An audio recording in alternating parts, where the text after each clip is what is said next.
CNN Student News starts right now. I'm Carl Azus. Things are changing rapidly in Ukraine. Yesterday, more Russian troops reportedly entered Crimea. It's a southern region of Ukraine where there's a lot of support for Russia. A Crimean official said things there were quiet last night. There were no signs of fighting. Ukraine's ousted president, Viktor Yanukovych, said he asked Russia to send in its military to establish peace and to defend the people of Ukraine. The United States is considering sanctions, economic punishments against Russia. It says Russia broke international law by sending troops to Ukraine. It's also offering money to support Ukraine's new government. Some of the ripple effects: Russia's stock market was down, Europe's were down, America's was down. Corn, wheat, and oil prices were up. Ukraine's a top grain producer for Europe, so a conflict there could disrupt that. And Russia supplies about 25% of Europe's natural gas. Much of that flows through pipelines in Ukraine. It shows you how the global economy is connected and affected by events in a nation that's about the size of Texas. There have been a lot of questions about Russia's interest in Ukraine as well as the West's interest, so we could look at the map and we'll get a much better sense. First of all, a reminder here, Ukraine is in Europe. It's not a million miles away. The capital just a few hundred miles from cities that Americans travel to all the time: Rome, Paris, London. And look here, on its western border, 4 key American allies: Poland, Slovakia, Hungary, Romania, all members of NATO. And under NATO, the U.S. has an obligation, a treaty obligation, to defend them if they come under threat. Now, Ukraine not a member of NATO, but in recent years there's been a lot of talk about bringing them into a closer relationship. Let's get a better sense now of Russia's interest there. You look at Crimea. On the tip of that peninsula, the Sevastopol military naval base. This is the headquarters of Russia's Black Sea Fleet. It's their only warm water port. All the ports up north are frozen in winter. Access to the Black Sea, to the Mediterranean, the Atlantic, essential for Russia, and that's the first place that many of those 6,000 and even more Russian troops went when they crossed the border from Russia into Crimea, a reminder, sovereign Ukrainian territory. But let's look inside the country as well, because there's a real split between East and West there. Western part of the country here leans towards Europe. Only 5% of the population in these parts speak Russian, ethnic Russian. Eastern part of the country, 75% here, they speak Russian, they're ethnic, they feel the pull towards Russia. This part of the country feels the pull towards the West and Europe. Jim Sciutto, CNN, New York. From Ukraine, we're moving to Iran, a Middle Eastern nation of about 80 million people. Its Muslim leaders want that number to go up and fast. Iran's supreme leader says if people have 4 or 5 children and they're able to find jobs, they'll contribute to Iran's development. That jobs part may be the tough part. More than 18% of Iran's population is estimated to be living below the poverty line, and that's made some folks hesitant to have kids. Iran's population is still young, roughly 45% under 25, including these munchkins. But under an effective government family planning campaign designed to counter a baby boom during the 1980s, family size dropped drastically from 7 children to 2 today. They are worried about it. Analyst Saeed Leilaz says 40 years from now, Iran may not have enough young workers to drive the economy, doctors and nurses to care for the elderly, and soldiers to bolster the military. Authorities have already set plans this year to extend military duty from 21 months to 24. We have been too young 10 years ago, 15 years ago. We are too middle-aged people, and we will be too old people 20, 30 years later. This is very bad trend. Many here say the campaign to get Iranians to have more babies won't work because in a failing economy, they're choosing to stay single. It is very difficult to get married, let alone having a lot of babies. You mean in addition to me and a wife being poor, we should drag children into this too, asks Bachelor Behruz Mirzajani. 25-year-old Pejman Roshan and his wife say they do plan to add to the family. An only child is not good, says Roshan. I don't want my society to be old. It keeps the economy from growing. For the Roshans, the biggest challenge is convincing their son. Do you want brothers and sisters, asks Dad. No, clucks Ali. Reza Sayah, CNN, Tehran. Time for the shout out.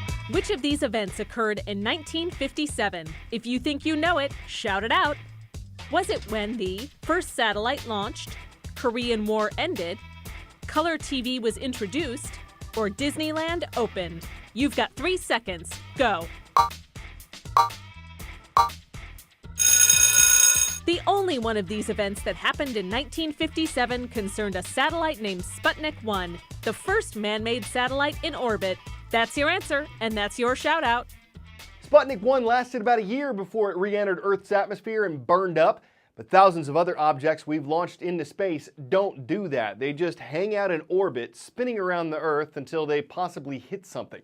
A lot of you saw the Oscar-winning movie Gravity. Is it only a matter of time before space junk threatens space travelers? There's about 5,000 large objects in Earth orbit, and there's only about 1,000 that are functioning. You got a bunch of electronics up there. You got rocket engines that have to be used to put the object in orbit.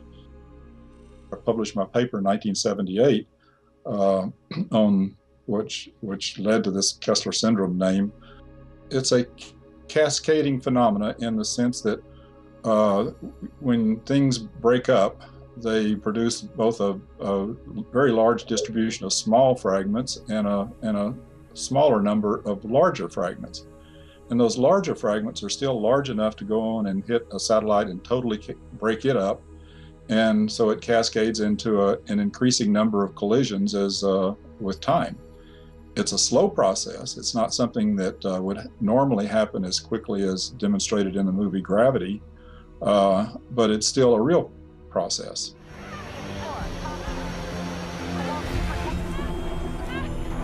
The film illustrated the larger fragments breaking things up, but at the same time there would have been a lot more small fragments doing things like penetrating the suits and causing leaks, or penetrating the capsules that the astronauts were in, causing leaks, making them uninhabitable.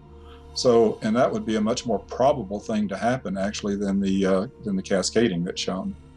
The space station was one of the first vehicles to be designed to be protected against orbital debris. And consequently, they had to, in order to get the safety that they wanted, they had to add shielding to all the habitation modules. And that shielding is to protect them against roughly marble-sized objects traveling at about 10 kilometers per second. They also had to worry about the larger stuff that would totally break up the space station if it were hit by a satellite. And so they do collision avoidance in order to avoid that. But there is a region between the 1 centimeter and the roughly 10 centimeter, which is the largest thing that they can track, where the space station is totally vulnerable. There's nothing they can do. They can't see it coming. They can't maneuver to get out of the way. And if it were to hit a module, it would be catastrophic to the people inside that module. Time for the CNN Student News Roll Call. It seems today's theme's about green.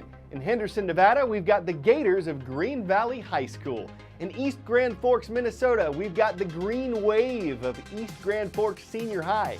And finally, the Hornets. What's green about that? They're watching from Greenville Weston High School in Greenville, Mississippi.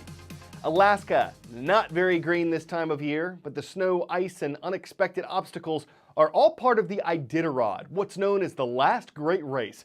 It started Sunday with this ceremonial trot through Anchorage. It'll cover about 1,100 miles, crossing 2 mountain ranges on a winding path to Nome.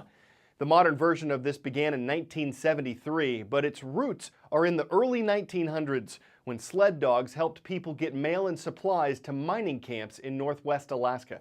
Today's dog teams are supervised by the mushers and race veterinarians to make sure they get through safely and healthily. It's spring training for the boys this summer, and the Milwaukee Brewers have a team member who's a serious publicity hound. Meet Hank. He's probably around 2 years old, but no one knows for sure because he's a stray. He just wandered into the team's training camp one day. When they weren't able to find his owner, well, the Brewers just adopted him.